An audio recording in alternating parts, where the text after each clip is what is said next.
Bonjour à toutes et à tous les amis, j'espère que vous allez tous bien. On se retrouve aujourd'hui avec une nouvelle vidéo d'actu. On va parler de John Jones, on va parler de Paddy Pimblett, on va parler d'Ilia Topuria. Bref, on va faire le tour de l'actu les amis. On commence tout de suite avec une vidéo de Justin Gage qui termine Paddy Pimblett. Yeah, that's So it. he's And so that's where's he gonna shoot? well, that's the thing. Like for me, you start going out, I'm going He leg go- kick. Yeah, he was I- kicking me though, but he kicked like a bitch, so I was like, I can walk through that.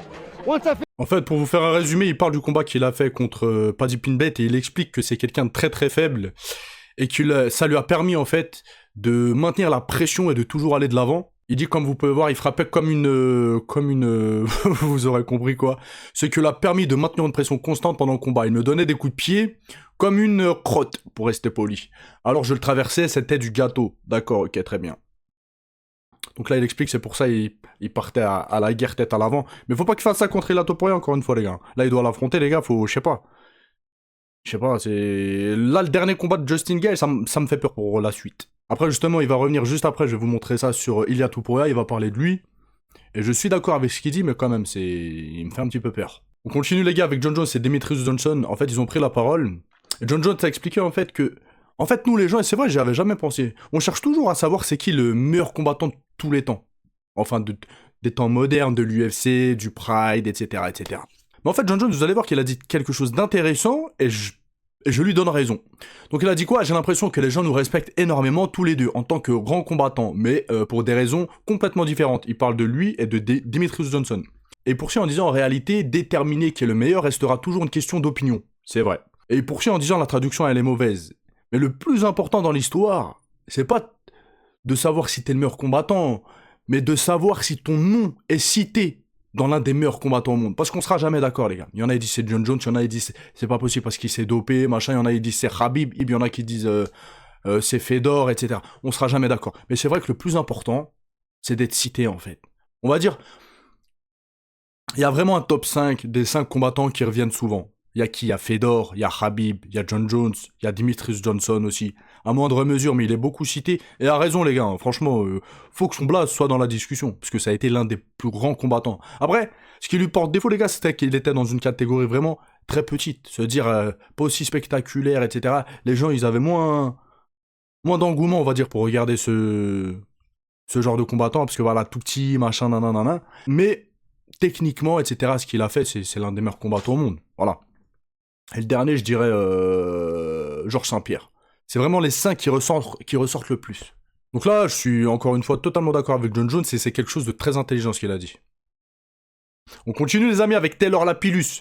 Eh les gars, de toute façon, on a souvent ce genre de discussion, mais c'est une dinguerie les gens comment ils retournent leur veste. Quand Taylor Lapillus était à l'UFC, c'est simple, les gens le détestaient. Je fais une généralité.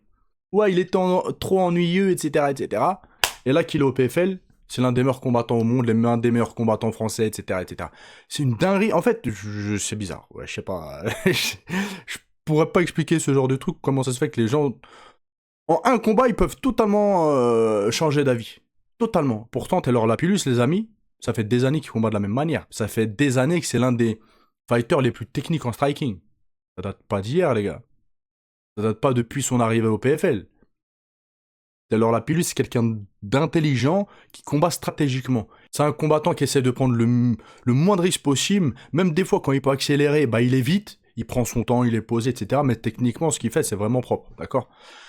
Donc là, on va l'écouter, les amis. Il est revenu sur le micro de RMC Sport. Et très probablement, il a une bonne nouvelle. On l'écoute. Ouais, donc le matchmaker principal de l'événement, il est venu nous voir. On était assis dehors, après à l'hôtel, en train de discuter et tout. Il est venu nous voir, il nous a félicité, tout ça, et il nous a dit que le prochain combat, bah, ça serait pour le titre. Voilà. Sergio Pettis. C'est prévu. Alors, on n'a pas encore l'adversaire, mais on a déjà la date, on a déjà tout, et ils nous ont dit, prochain fight, c'est pour la ceinture. Donc voilà, je pense que devant moi, il n'y a personne, mis à part Sergio Pettis, effectivement. Maintenant, on va voir ce qui se passe, mais en tout cas, voilà, il y a le projet et que le prochain fight, ce soit pour la ceinture. Ça pourrait être en France, ce combat pour la ceinture? Ouais, ça pourrait, ouais. Ah ouais. Ouais, donc le matchmaker principal de l'événement, il est venu nous voir. Donc là, la situation, les amis, c'est un retournement de situation. Taylor Lapillus s'est fait virer de l'UFC 2 fois, il était boudé par les gens, critiqué, etc. A potentiellement combattre pour le titre. potentiellement dans quelques mois, il peut devenir champion du PFL, les gens ils commencent à le kiffer, etc. Retournement de situation de malade. On continue les amis avec un petit sparring de Max Holloway qui travaille son sol avant son combat contre Charles Oliveira.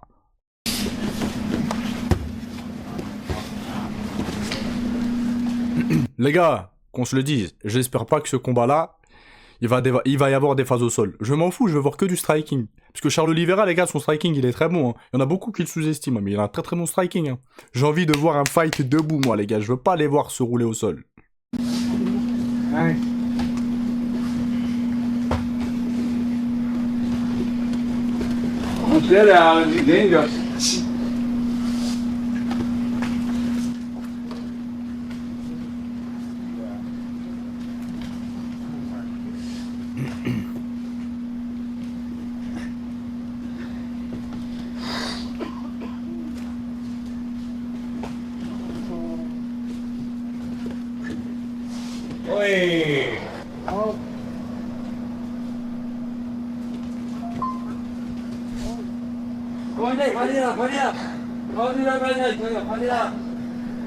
Hey, you think you'll money?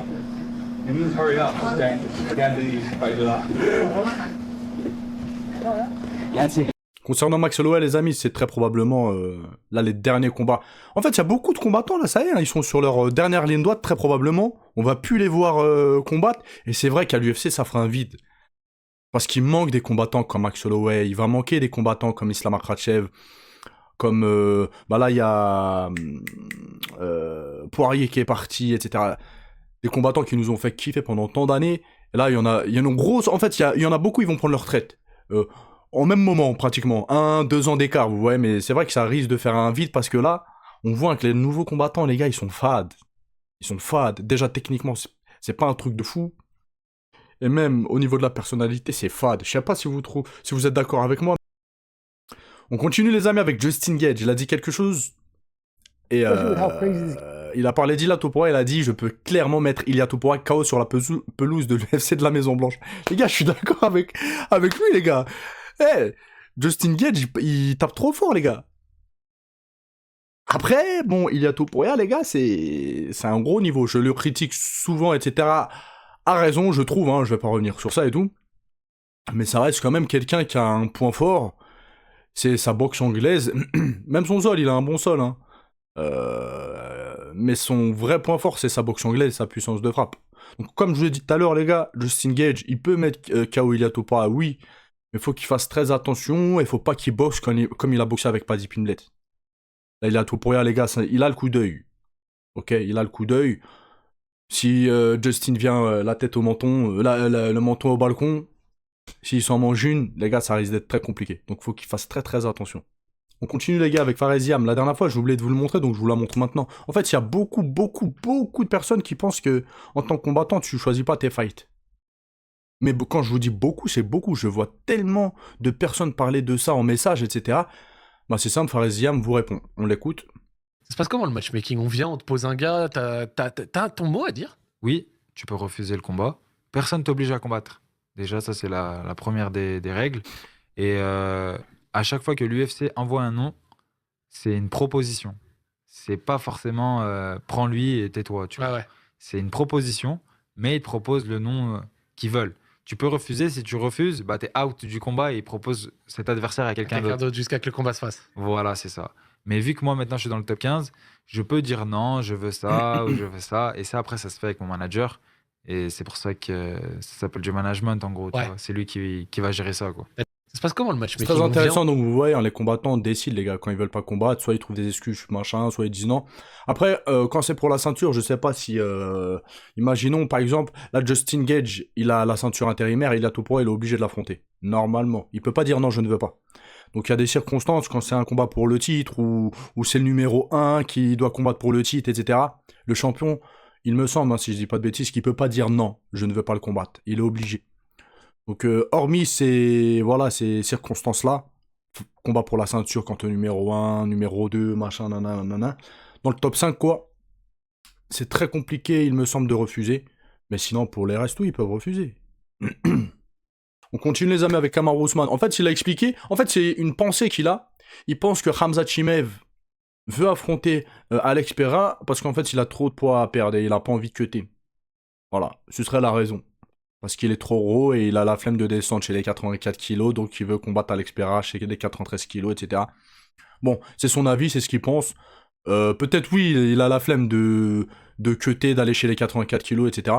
Mais moi, je pense que s'il veut aller affronter Alex Pereira, c'est parce que je pense qu'il sait qu'il peut le taper.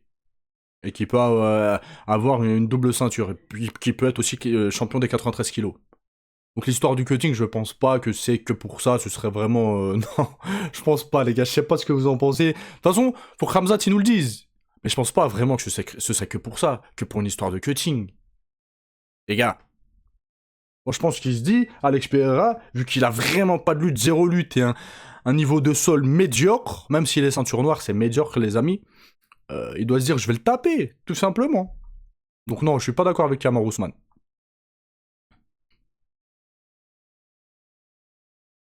On continue les amis avec John Jones.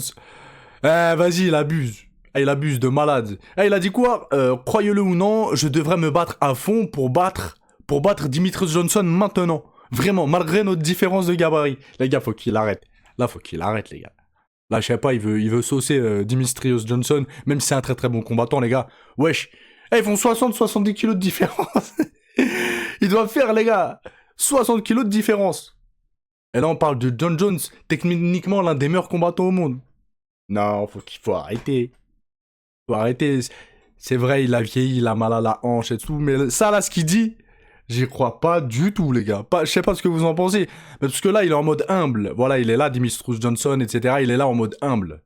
Vous captez? Mais j'y crois pas. Les amis, on continue avec une info concernant l'UFC de la Maison Blanche. Par contre, les amis, j'ai vu, après, est-ce que l'info est vraie ou pas, qu'il n'y aurait que 7 combats à l'UFC de la Maison Blanche sur la carte. Que 7 combats uniquement, d'accord? Mais que les 7 combats, il y a un Américain dedans. Obligé. Donc qui vont nous sortir, les gars? Il n'y a aucun champion américain à l'heure actuelle, je crois. Il n'y a aucun champion américain, les gars, là, actuellement, champion de l'UFC. Je crois, hein, si je dis pas de bêtises. Donc là, il vise un Nick Diaz contre Georges Masvidal. Ça pourrait être un beau combat. Après, bon, le dernier fight que Nick Diaz a fait, il était éteint, les gars. Il était éteint. Mais ça reste quand même deux cogneurs. Deux d'ancienne génération qui nous ont fait kiffer. Donc pourquoi pas. Voilà, pourquoi pas pour le délire. Après, en termes de performance, etc., ce sera pas très probablement le meilleur des fights. Mais pourquoi pas. On continue, les gars, avec Thomas Spinal. Il y a une info qui vient de sortir sur Internet. Il semblerait qu'il se fasse opérer des yeux la semaine prochaine, ce qui pourrait l'éloigner des terrains pendant à peu près plusieurs mois. 1,1 million de vues. C'est bizarre, les médias français, ils n'en ont pas parlé. Donc, bon, bah, il semblerait que s'il se fait opérer des yeux, les gars, très probablement, c'est qu'il a quelque chose à l'œil. À moins qu'il se fasse opérer, là. Comment ça s'appelle quand t'as des problèmes de vue, tu te fais opérer de la rétine, là? Que ce soit ça et qu'il fasse passer cette opération pour une vraie opération. Mais bon, j'y crois moyen. Je pense très probablement s'il se fait opérer de l'œil, c'est qu'il a vraiment un problème à l'œil, les gars. On poursuit avec John Jones. Il a dit quoi? Je pense que je pourrais arrêter. Peut-être que tout est une question de faire les choses correctement et de partir au bon moment. Je n'ai pas envie d'être comme ces combattants qui gagnent et perdent parfois. Mais les gars, il parle comme si qu'il n'était pas à la retraite. Mais il est pas à la retraite, les gars. Depuis plusieurs mois, je crois, depuis un an, non? Il parle comme s'il n'était pas à la retraite. Mais t'es à la retraite, héros, je comprends pas en fait. On continue avec Alex Pereira qui devra affronter Charles Boulette en grappling. Voilà. Donc il y a une nouvelle organisation de grapp, je crois, ils payent bien, ils rémunèrent bien. Donc voilà, il y a beaucoup de combattants de l'UFC qui vont là-bas, qui font des combats. On a vu Arman Tsarukyan, on a vu Arman Tsarukyan contre Charles Boulette justement. Et Charles Boulette, je crois, il a expliqué que c'était le plus gros cachet qu'il avait touché en argent. Plus que l'UFC, je crois, si je dis pas de bêtises, je crois que c'est lui qui avait dit ça. Donc là, il semblerait qu'il y a Alex Pereira qui va affronter Charles Boulette, deux strikers en grappling, etc. Bon, c'est inintéressant. Moi, ça m'intéresse pas énormément. Donc, je sais pas ce que vous en pensez. Mais en tout cas, l'organisation, elle a l'air de prendre de l'ampleur. Vu qu'ils payent, il y a des gros champions qui viennent, etc. Ils sont malins. On poursuit, les gars. Guettez le nombre de jours écoulés depuis le dernier combat des champions UFC. Donc, Topuria, ça fait 227 jours. Alex Pereira, 128 jours. Khamzat Chimaev, 177 jours. C'est une dinguerie comment le temps il passe vite. 177 jours pour Alex Pereira. Pour Khamzat Chimaev. Wow. Thomas Spinal, 107 jours. Bref, c'est tout pour aujourd'hui, les amis. Je vous laisse. Passez une bonne journée. Ciao, ciao.